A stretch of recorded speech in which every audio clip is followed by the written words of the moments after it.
Awesome. So we're about 4 after.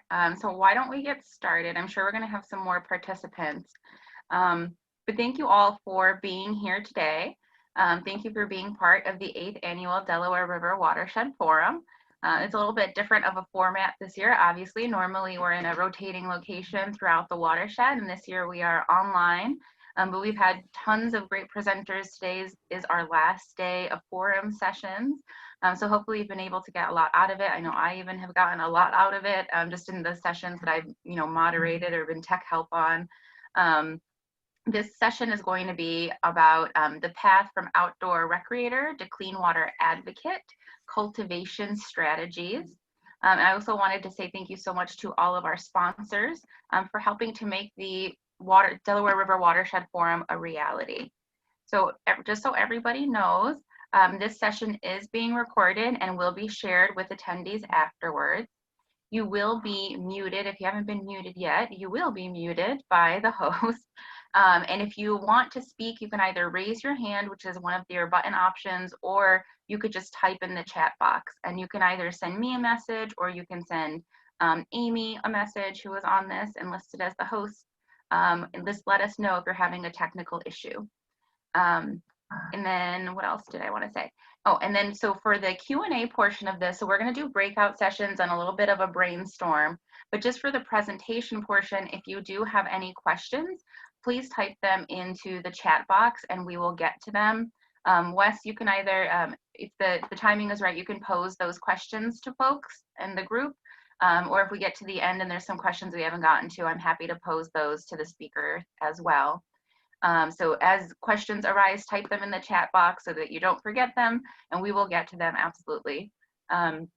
And if you haven't signed up for Sketch yet, which I'm sure that you have because this is the 4th day of the forum, you can see all of the program and everything over at Sketch. So it's Delaware River Watershed Forum.sketch.com. So this is a 1-hour session. I'll also try to keep the timing right. We might go over a little bit with questions, but we'll see how we do. Let me see, any other stuff? Okay, I have no other housekeeping. So with that, I just want to introduce our speakers today, our presenters. Thank you so much to all 3 of you for being part of this. So we're going to hear from Wes Gillingham today, the Associate Director for Catskill Mountainkeeper, Derek Eberly, who is the Pennsylvania Field Representative for TRCP, and Lisa Darrigo, the Program Coordinator for NYLCV. And with that, I'm going to pass it to Wes. Do you want to say a few words, or should I pass it right to Lisa? I don't know. Unmute yourself, Wes. Did we lose him? All right. Well, I'm going to pass it to Lisa. Lisa, take it away. Derek is actually next. Okay. We switched it up a bit. Yep. So if you want to go to the next slides. These are actually Wes's slides. I don't want to take Wes's slides. Okay. What's your slide number? Let's go with number 8. Bounce back on. Hey, there he is. The internet just totally cut out on me for some reason. Boo. So if in terms of the questions in the still screen has totally loaded, I haven't, so I can't see any questions coming in. But if you want to go to the first slide, I think what I'm going to be doing for the next couple minutes is just really outlining some of the issues that are coming up currently. I mean, this session was about how do you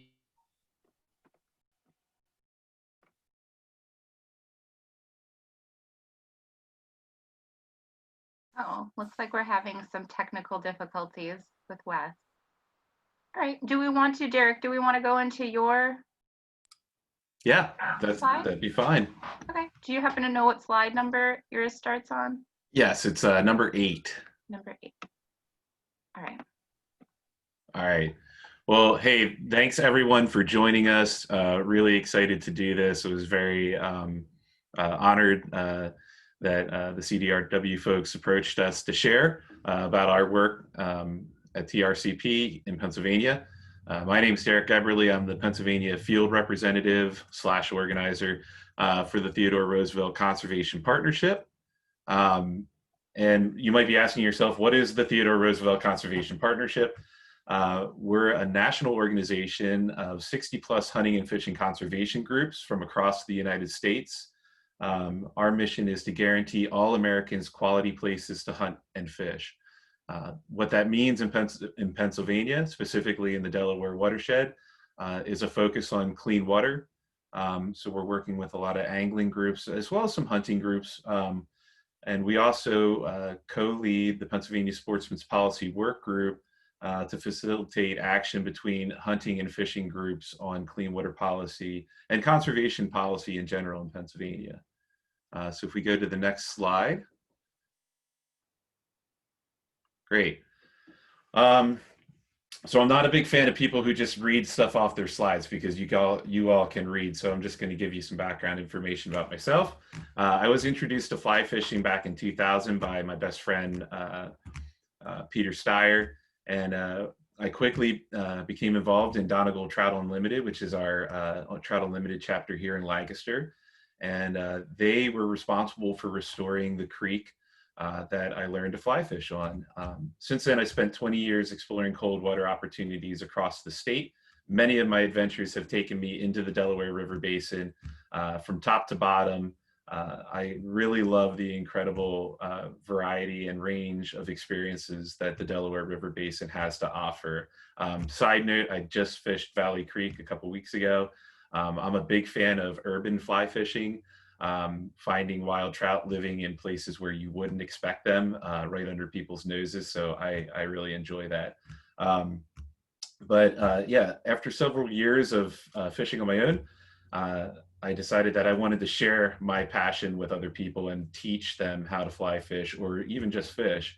So I started my own guide service. I took some fishing skills instructor courses. I became a certified fishing guide from Joan Wolf's school in the Catskills Mountains. And I'm currently working on my casting certification through the Federation of Fly Fishers International. In the following years, I started to realize that a lot of the places I was guiding and taking people to learn to fly fish were waters that were improved by conservation funding, and really started to care about making sure that I was advocating and taking that up. So advocating for these waters has been a part of my work for a very long time, and just really honored to be doing this work. If we could go to the next slide. So that's a little bit about me. It took a little bit longer than I wanted. All right, so about Pennsylvania hunters and anglers. So TRCP did an analysis of the outdoor recreation economy in Pennsylvania in 2018. Some of the stats we pulled were from 2016, and one of them is that in 2016 there were over 2 million hunters and anglers in Pennsylvania. And you know, what does that really mean? For us, we found that during that year, hunters and anglers contributed $33.5 million to wildlife conservation and restoration efforts through excise taxes on hunting and fishing equipment. That's not to mention that they're a significant and foundational part of the outdoor recreation economy in Pennsylvania, which is depending on the statistics you're looking at, I think outdoor rec industry has it at 29.1 billion. We have, I think TRCP's report has it a little bit lower at like 26.9 billion, but it's a significant part of our economy. And as a former new home builder, that's the past career that I held, I was blown away to know that the outdoor recreation economy surpasses this construction economy in Pennsylvania. So that's pretty impressive.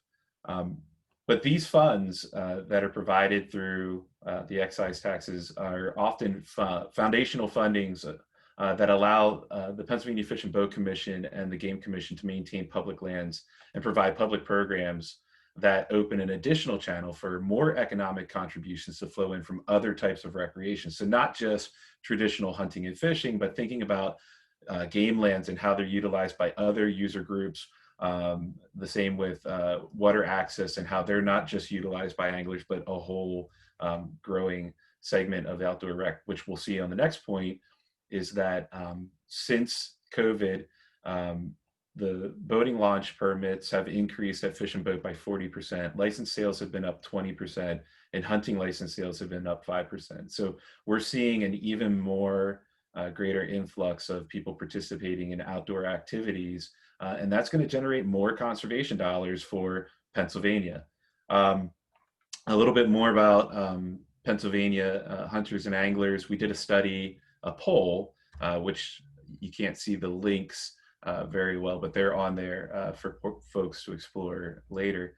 But we did a poll in 2018 and discovered that 75% of hunters and anglers in Pennsylvania consider themselves conservationists. 90% of hunters and anglers consider conservation issues important when voting. And what we also found is that the more people participate in outdoor activities, the more likely they are going to consider conservation issues important. It seems very elementary, makes a lot of sense, right? If you're doing this activity out there, you're going to care about it more. But what was interesting is we found that while avid outdoor recreationists and sportsmen hold about the same level of importance of conservation issues, hunters and anglers actually hold it with more intensity. They're more likely to say that it's very important and not just important to them. So that intensity level is important as we go to the, when we get to our next slide. Before we do, some of the messaging that we found connected with hunters and anglers are phrases like protect water, conserve the environment, for future generations, and clean water is vital. That protect water element is really important because that's a more of a defensive term than we have seen from hunters and anglers in the past. They're more in the past, they were likely to say conserve, but they're starting to use these words that are a little bit more confrontational, like protect, which is good if you're looking to engage advocates, because that's what we need to do. We're finding ourselves having to protect the funding that makes these places possible. If we could go to the next slide. So activating hunters and anglers during COVID, we had a really, I was really excited about this Sportsman's Day of Action we had scheduled in April. Clearly, COVID happened and we had to reconfigure and adjust our plans. And we were going to do in the field, in district meetings. And then we found out that a lot of our volunteers weren't even comfortable with that. And so we had to pivot to Zoom meetings, to which we found that a lot of folks really were excited and participated in those Zoom meetings and felt safe. And actually to the point of when we reconfigured our in-field meetings to go to Zoom meetings, I had people following up with me because they wanted to share their concerns with their elected officials. So they wanted to do this, but they wanted to do it safely. So in the age of COVID, you have to have flexibility to adjust. That rolls into the next point, which is the medium is the message. I'm a comms major, communications major. Marshall McClellan is a communications theorist, was a communications theorist from Canada, and he said the medium is the message when he was talking about mass media communication. And it really is. So our volunteers, our members are still getting together, but they're getting together on different platforms, and they're engaging with leaders on those platforms. So it's really important to pay attention to the mediums that your volunteers are using. It's also going to help you to get them to engage because it's if they understand the platform, they're going to be more comfortable using it. The other part of medium being the message is authenticity. So when we come to an elected official as hunters and anglers, we're speaking the hunter and angler language, just like bicyclists and rails to trail folks are speaking that language, just like boaters are speaking that language. So that we find is important to get through. And what that does is it helps us to tell our stories, which the next point is point of departure. And what I mean by that, I also have a photography degree. Dorothea Lange was a photographer during the Great Depression. And one of her students was Ralph Gibson, and Gibson was struggling with getting his work to connect with people. And Dorothea Lange said to him, I see your problem, Ralph, you don't have a point of departure. And what that means to me is, and what I've seen in meetings with elected officials is, when our conservationists, our volunteers, our activists know their origin story and they share it, they don't always have to share it, but they can allude to it. There is this shared experience. Elected officials are conservationists too. Not all of them, but a lot of times you'll find out there's a story that they have that connects them with nature. And when you share that, sometimes from the hunting and angling point of view, or from just an outdoor rec point of view, it causes a real connection. So having that point of departure, developing that origin story is important. And we know that it's important to develop that into folks who are new hunters and anglers coming to the sport as we see these increases in COVID. And finally, I'm just going to wrap up. Strength-based partnerships. We're really focusing on the strengths that we have. We know that we are not the experts on everything, and that there's a lot of groups out there who are experts on the fields that they're coming from. And it's really important for us to not try to take the lead on something we're not the expert on, but to really encourage those groups to take the lead.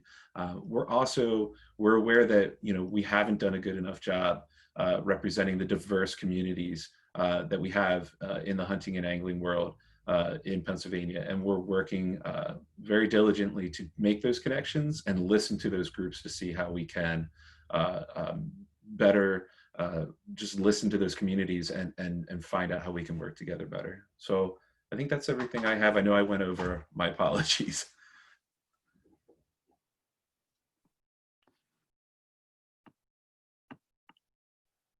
Maybe we could go to the next slide. I don't have control over it. Awesome. Oh, Wes is still not here, is he? I see Wes here. Can you hear me? Oh, hi, Wes. Yeah, there he is.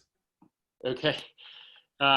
So if you look at this slide, the point I was trying to make with this slide is what is actually impacting my internet at our office. I made a point of driving down to the office, opening up the office so I had good internet.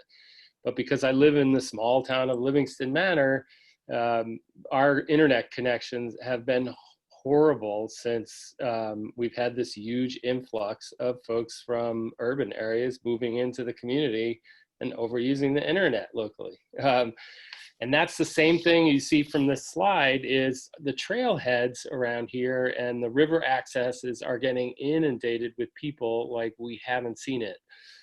My presentation was basically just to outline that and point out some of the issues that come up that my colleagues who are going to speak to is to how to influence those. Previous speaker just mentioned you can go to the next slide, the issue of different folks from different communities hunting, angling.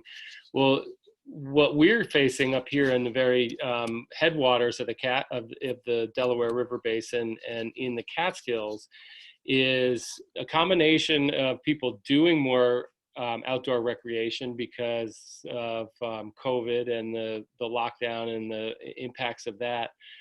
But also the internet over the last 10 years has made places that used to be hidden spots. This is actually a picture from Catskill Falls, which has been dealing with being overrun by visitors habitually the last number of years, but it's accelerated again. It has impacts on the towns where people are parking.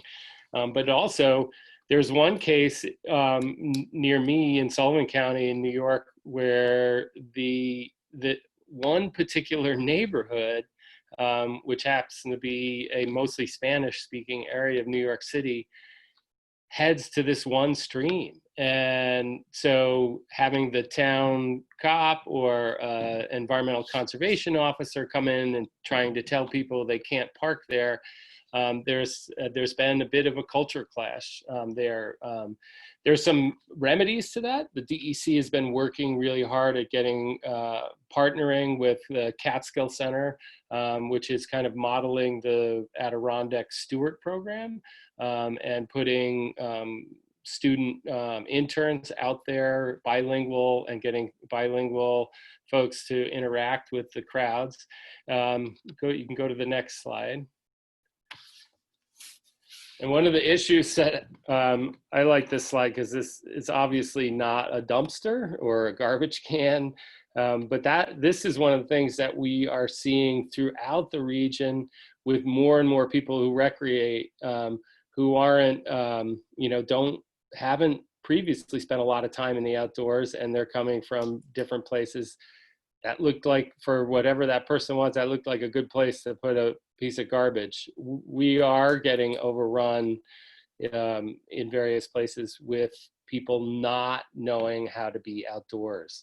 And the turkey season this spring, the woods were filled with hunters like we hadn't seen in years. But that was generally people who used to turkey hunt and were, knew how to be in the outdoors, and they hadn't done it in years. Well, then they were in lockdown, so they decided to come out. That's very different than people who are used to going to the theater or to a concert and just decide to go camping for the weekend. So there's a real strong need for the education that folks are talking about. And then there's also, I look at that, you can go to the next slide.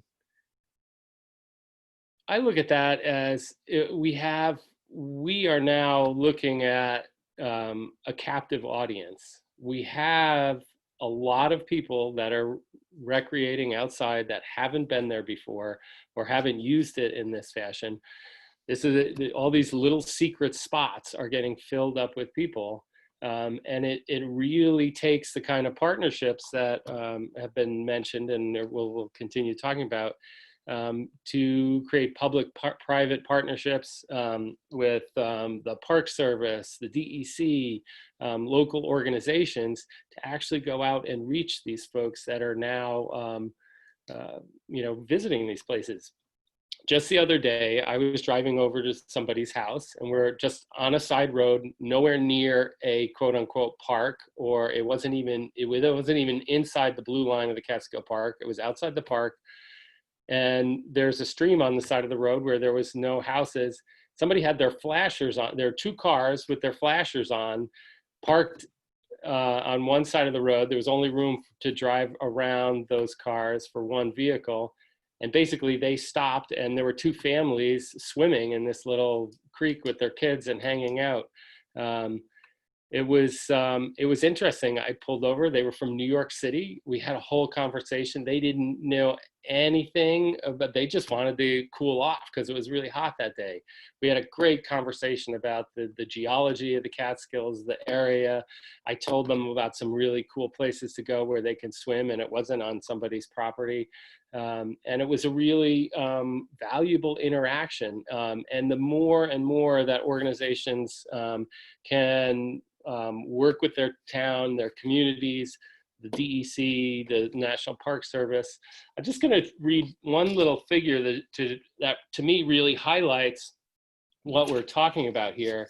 So the National Park Service has a traffic counter at the Mongap, where the Mongap River runs into the Delaware. This is the Upper Delaware Scenic and Recreational River. There's a popular spot for kayakers and people accessing the river or pulling off the river from a canoe trip. In 2018, the traffic counter, there's two parking lots there. There's one legal access, and then there's this other piece of property that they're not supposed to park, but people do anyway. So that's not even counting those. The traffic counter on the one spot recorded over the course of 2018 season, 3,089 cars. In 2019, it went up to 6,076. Well, in 2020, just until the 1st of July, it was 10,783 cars coming to that one access point. We've got a lot of work to do. I'll stop there.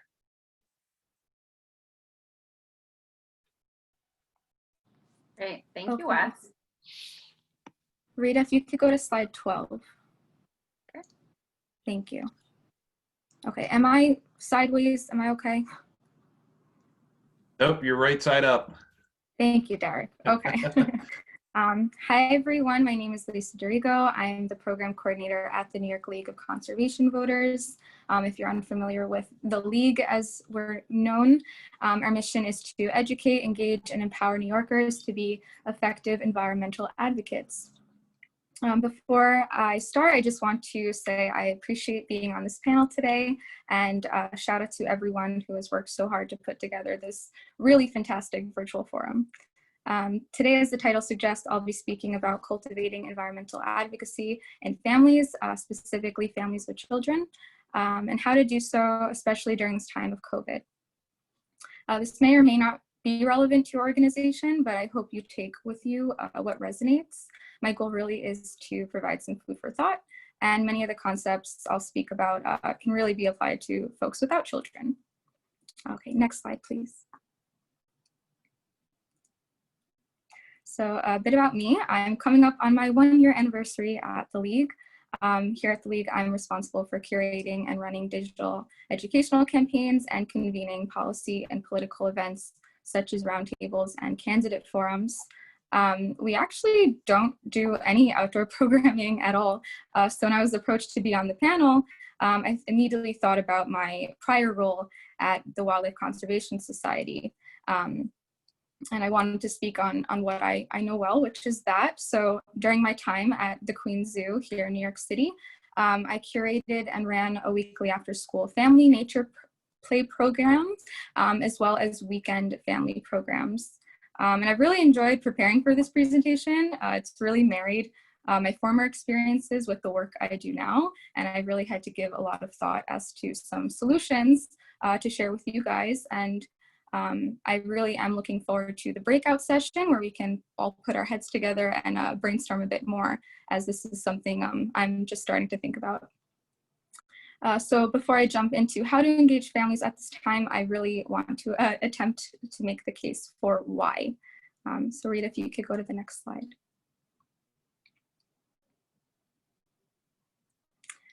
So why engage families, and especially at this time? So first of all, families are a major demographic.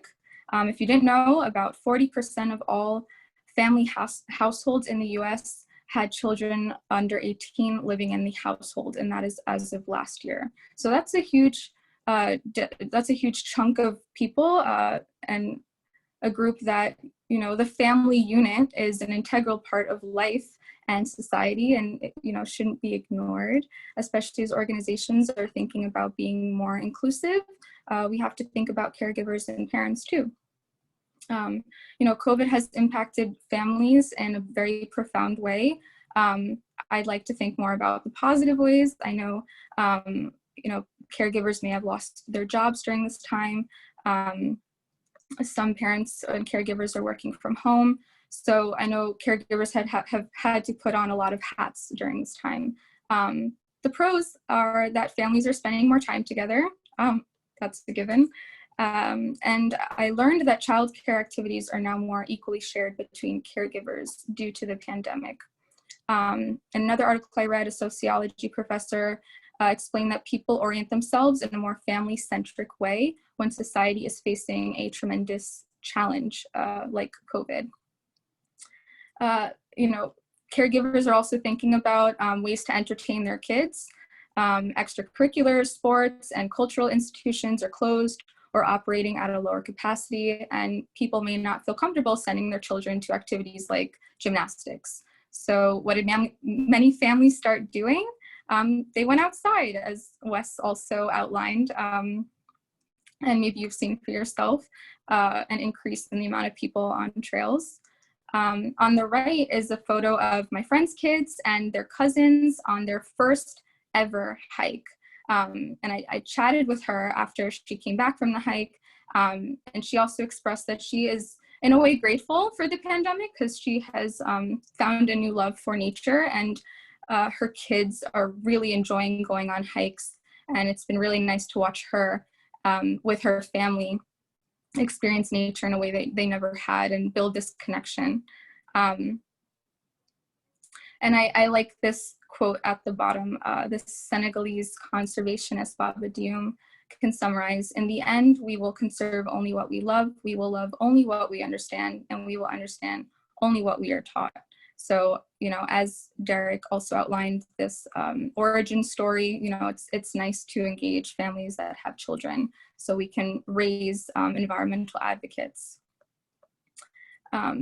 I also want to touch on education during and beyond the pandemic.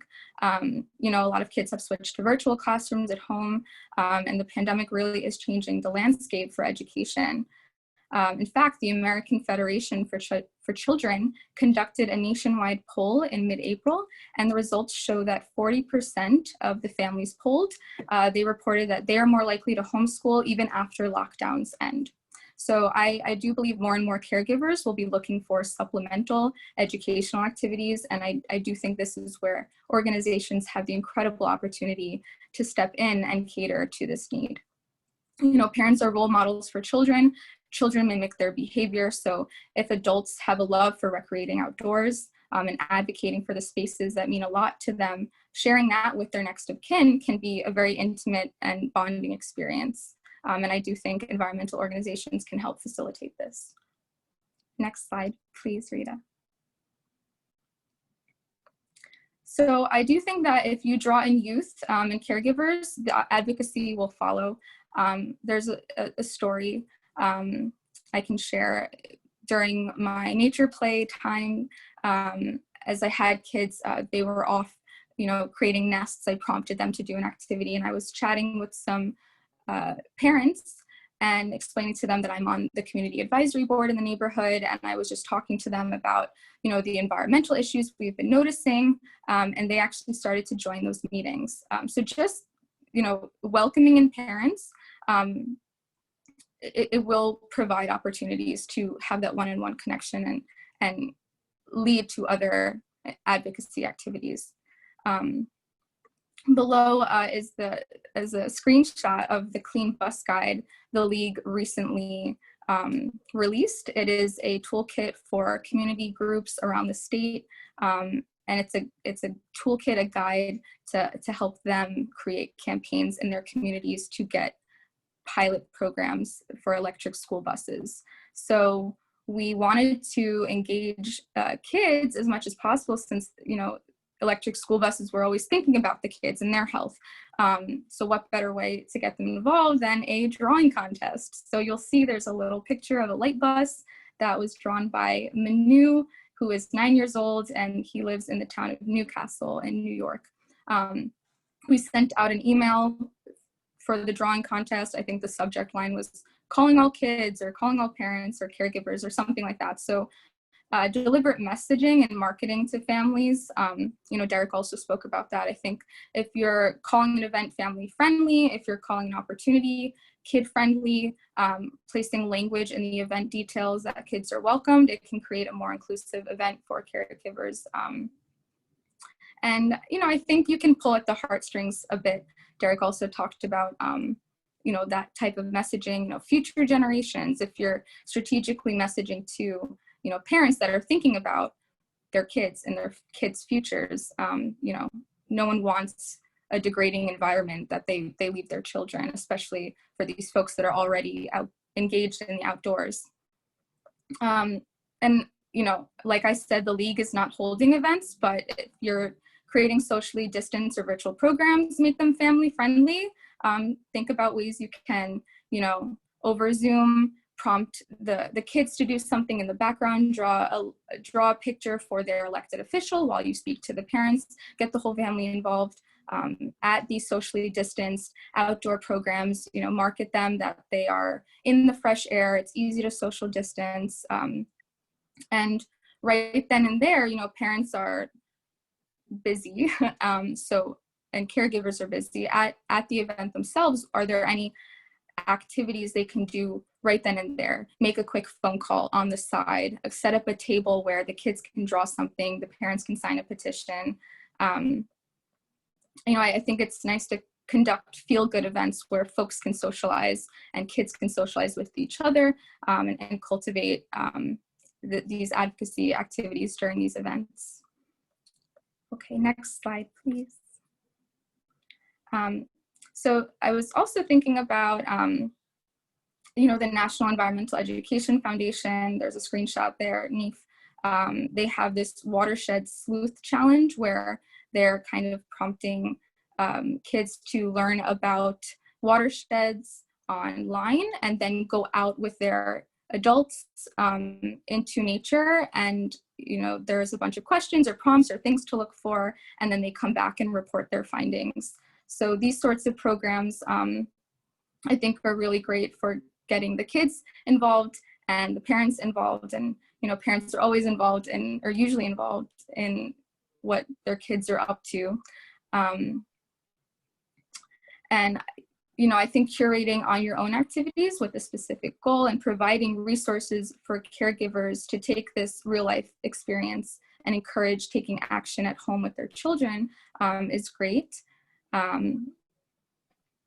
Toolkits I think are helpful. You want to empower grown-ups and caregivers to be able to facilitate these activities with their kids. The Early Childhood Learning and Knowledge Center I screenshotted. They have like a parent portal online, and there's one, I don't know if you can read if it's too small, but it says making time for leadership. So they've even pointed out, like, it takes 5 minutes to make a phone call. It takes 15 minutes to do so-and-so. So really keeping in mind parents' busy schedules and making it as easy as possible, where, there's already so much they have to worry about during COVID, but if you can really outline some really great activities that are easy and simple and to the point and give them all the talking points they need, it'll cut down the barriers. Another thing I was thinking about are curriculum-inspired programs. Like I mentioned, a lot of parents have put on their teacher hats. Their kids have now moved to a virtual classroom setting, and parents may have concerns about their children falling behind or missing out on, the type of education they get in a classroom.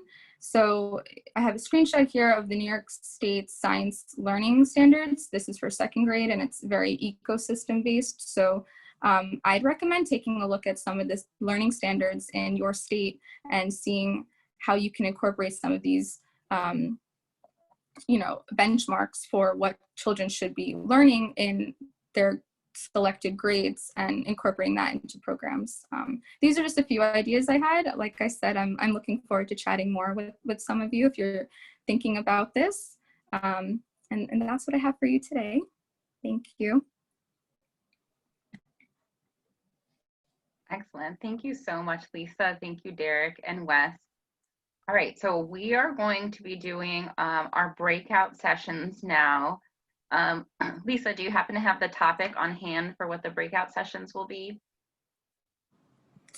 So I think we're all going to split up, and I plan on taking the lead from the audience, from the folks that join me, and see what they kind of want to chat about. So I'm going to let those folks lead me. That's my plan. Okay, it sounds good. So we're going to go into the breakout rooms for about 10 minutes, and then we're going to come back and do a debrief on what we all talked about. I really encourage you to turn your cameras on for the breakout session, or at least unmute yourself and participate. You'll get a lot more out of the breakout rooms. So Amy, whenever you're ready, you're ready to go. I sent them for 10 minutes, right? About 10 minutes now, given the time. Does that sound? Yeah, that sounds good. Okay. See you guys. Here's Derek. Hey, Hey, where are you? I'm right here. Oh, hey, Derek. This is Marsha Benavengo. I'm the program coordinator for Casting for Recovery in Eastern Pennsylvania at Sky Tower. Oh, hey. Yeah, and Donegal is a very big supporter. Yes, well, Tom Herr's wife Yes. that Tom is Kathy. a great friend. Kathy. Oh, Yes, Tom's a river helper every year, so I guess I'll be calling you next year. Absolutely. Yeah. Small world. Marsha, I said hello to you in a private chat Okay. earlier, but I don't think you Oh, saw. Tally, how are you? Good, I see it. how are you? I said I got 2 yellow pads of notes here. I'm gonna go back next week and rewatch it and write and Me look. too. What was that I wrote? I don't know what I wrote. Yeah, Derek. So think about it. We don't. We CFR canceled retreats this year. Right. Because of what we do and how we do it. We couldn't, you know, put people in rooms together and bring them, and you know. Hey, And Skytop was actually closed for 2 months. They're open now and doing well. So I'm going to be in my planning stage for next year. And yeah, I'd like to see you you can send me a volunteer application. absolutely, Go online I will. go to castingforrecovery.org. I will do that. Christy Plummer is also a great supporter, but I'll definitely put that out there. Where are you located? You located near the Broadhead? I'm not. I'm down in Lancaster. I'm. Oh, okay. Like, So yep. yeah, that area still is within my area because I have Harrisburg all the way east, all the way up to Scranton, and all the way down to Philadelphia. Awesome. Yeah, I want to get out there to fish with you. I was trying to I was thinking I'd better get a hold of Ben Turpin. I want to fish in some of those areas, you know. Just let me know. I'm a licensed guide. We'll connect. Are you? Yeah, we'll connect don't off mind the call us. here. It's beyond the fishing now. You know, we could lose our minds when we get to fishing. Derek, you know all the people. Do you want to start with a little bit of like what you guys talked about in your breakout? Just a quick recap. Yeah, sure. No, we had a great conversation about, you know, I think to summarize, you know, ways that we can lower the threshold to take our volunteers and members that are active and get them to advocate for more policy solutions, but also, and forgive me guys for who brought this up, I think it was Grant, looking at ways that we can engage the lay person. So the person who's kayaking down past a project or a person who's hiking by a project, ways to get them involved. And educate them on what's going on and why they should care. So there was some brainstorming on that, and I don't think we came up with definitive answers, but realizing that I think education is a starting point, and also social media is an important component of staying in touch with our members, and also casting a broader net to grab possible new members as well. Okay, great. Wes, do you have a report back from your group? Well, we ended up going around and talking about how do you get people that are very focused on the one thing they're doing on the river, and they're sort of stuck with blinders on, and that's what they're focused on, and they're not noticing anything else.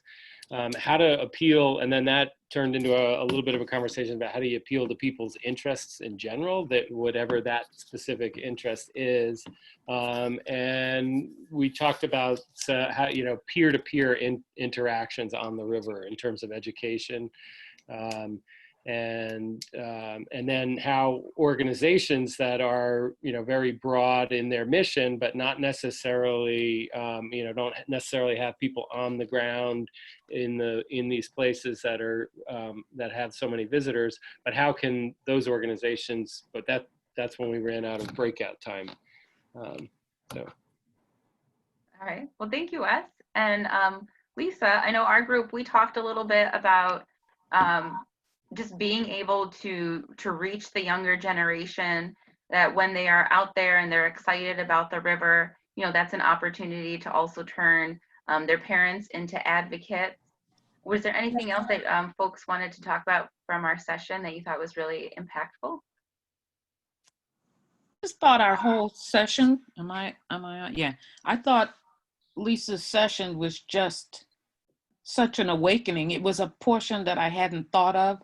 And what I thought was especially poignant about it was that it stopped me from thinking about COVID, although we know it's horrible.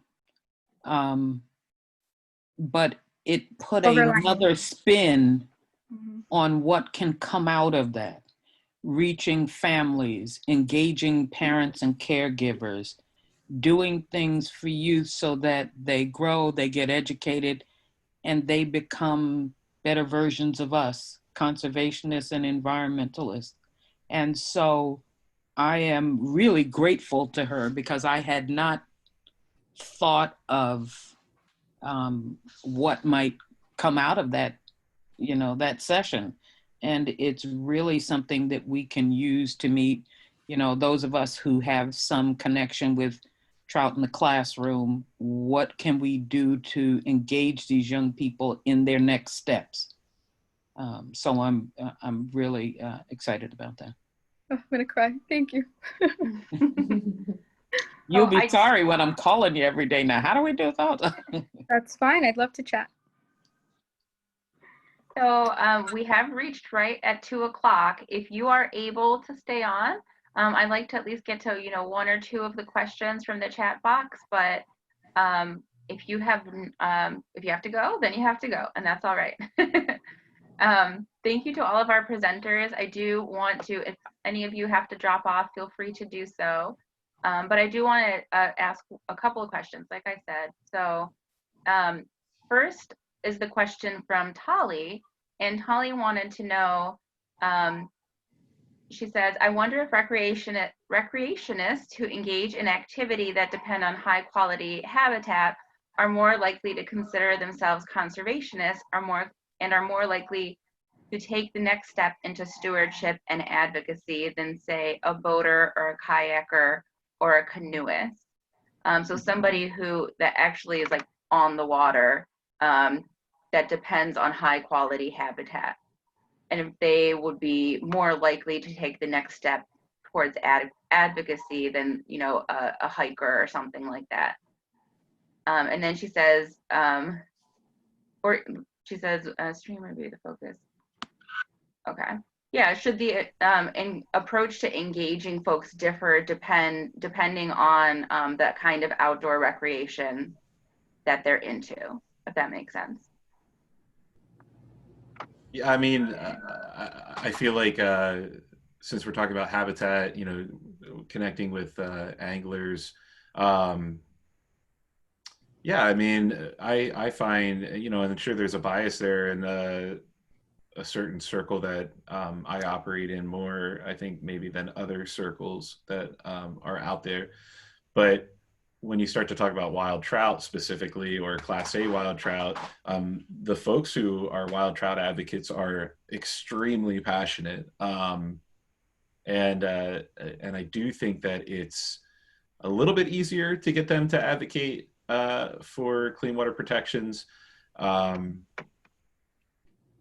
I'll add, I shouldn't add this, but I'm going to add this, that it is difficult though at times to keep them focused because they're so passionate about wild trout that there's also these other kind of policy issues that kind of turn into rabbit holes. And so it can be sometimes hard to keep them focused and say, like, this is what we really need to focus on. But I don't feel like we've had terrible trouble with that.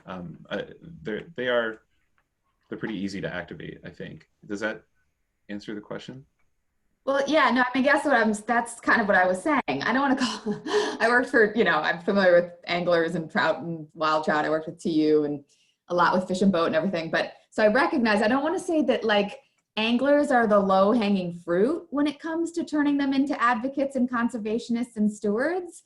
But sometimes I wonder if maybe a little bit they are, because there is this close connection between, I understand that what I'm passionate about, and I used to work with the Clean Marina program in New Jersey, and we would say the same thing, like, there wouldn't be boaters if New Jersey's waters were dirty, and that works for a little while, but that doesn't mean we had a whole bunch of boat owners in New Jersey who we thought were out there also engaged in coastal zone management and coastal zone restoration efforts, because I feel like there's this divide. Like if you just want something pretty to boat by, to paddle by, to hike by, I feel like there's a different level of intimacy with the resource than when you recognize that your passion, your fishing, depends on high quality habitat and water. And I'm trying to figure out how to engage somebody that spends even 3 or 4 days on the Delaware River sojourn. They have a great time, but very few of them would take the next step and join a conservation organization or join their local watershed organization. Even though they just spent 4 days on this beautiful river, they go home and tell their friends, oh, it's a great river to paddle on. You should join me next time. Not, hey, you should, you know, I just joined my local watershed association, you should too. I don't know if I fully agree with it though. I think that we've done a really good job of creating structures to house the passion of anglers around specific species, around specific things. There's a culture of taking action, even if it's, you know, more, even if the advocacy side isn't always an easy lift. It's just culturally a part of what's happened before. Kind of see the same thing with hunters. Who really depend on the resource and are enmeshed in it in a different way with the animals than, you know, somebody that is hiking. I mean, I think there's something there to a point, but we also have built structures around it in order to activate those people. You know, working with paddlers who also touch the resource, they get very passionate, but there isn't the same kind of structures set up to get them into the pipeline and do it. It could be that you're absolutely 100% right. And there is a special relationship with hunters and anglers that is different from everybody else. But, you know, like even, you know, Appalachian Mountain Club and places like that that work with hunters get people up and going. But you also get a lot of people that aren't there every weekend spending thousands of dollars on, you know, fly rods and things like that. And, or lay people that are, you know, dip in and then get pulled into a world. So I don't know, I'm a little skeptical, but I think your point in the end is a right one. I mean, they are low hanging fruit because everything has been set up so that they can be activated. Yeah, and I'll just to piggyback on that, like part of the work that we do in the Sportsman's Policy Work Group is to make sure that we're cross-pollinating. So the issues that the wild trout guys are facing, you know, we pull in Pennsylvania Bow Hunters Association. Like, well, what does a bow hunter care about, you know, wild trout? Well, they care because those clean streams also provide the water that they need for the types of game that they hunt. But also, when they have an issue that might be a little bit more in their wheelhouse and not in the wheelhouse of the fly fishermen, we're also saying like, hey, we get it. Like we're coming to help you as well. And there's that cross-pollination, that cross-support, that we live in this ecosystem of, you know, I live in Pennsylvania. We live in this commonwealth where the policies of Pennsylvania affect, you know, whether they affect wild trout fishermen, they affect all sportsmen, and they also affect all outdoors folks. So it's you know, it's an ecosystem. It's all connected. I don't know if that helps or not. I also think there's a certain amount of what we're talking about. There's, you know, the river experience, then there's, you know, how do you turn that into advocacy? But then there's also what is the advocacy? It's not just the interest in the river, whether you're a kayaker or a fisherman or a hunter. There's also what people are generally comfortable with doing as advocacy.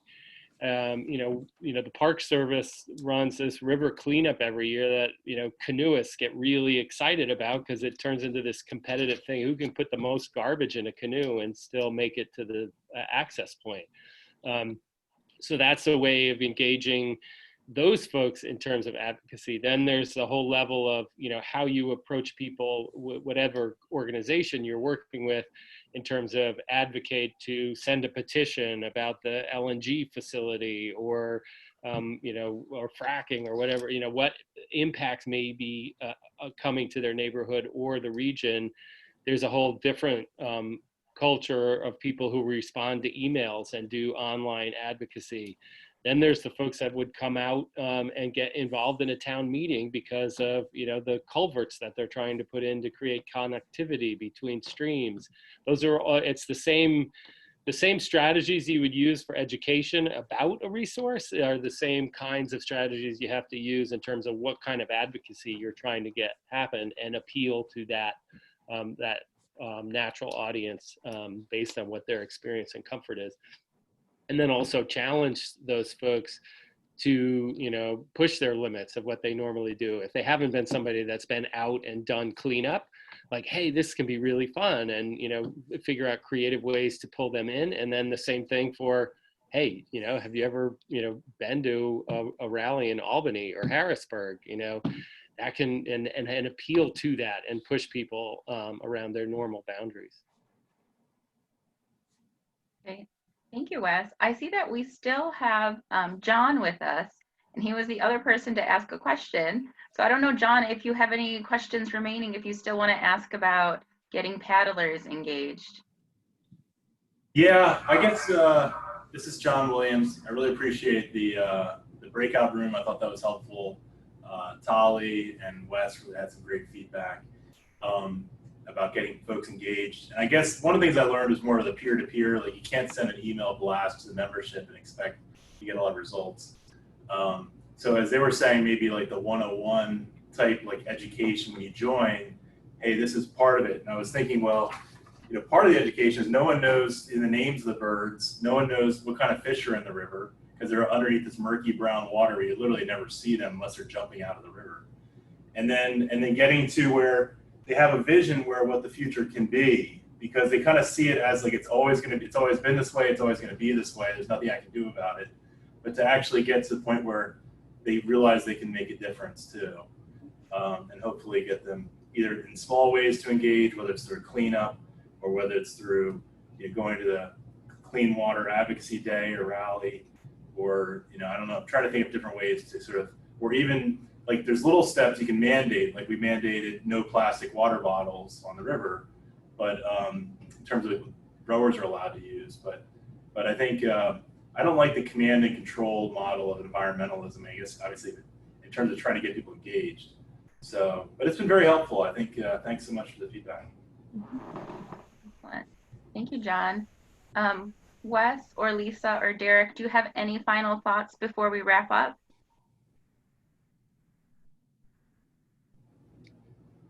Get out on the river and learn more about it. Yeah, I guess I would add this thing. Share your stories. And this kind of touches on what John was saying. Like, so people can't see how anything's going to change on the river.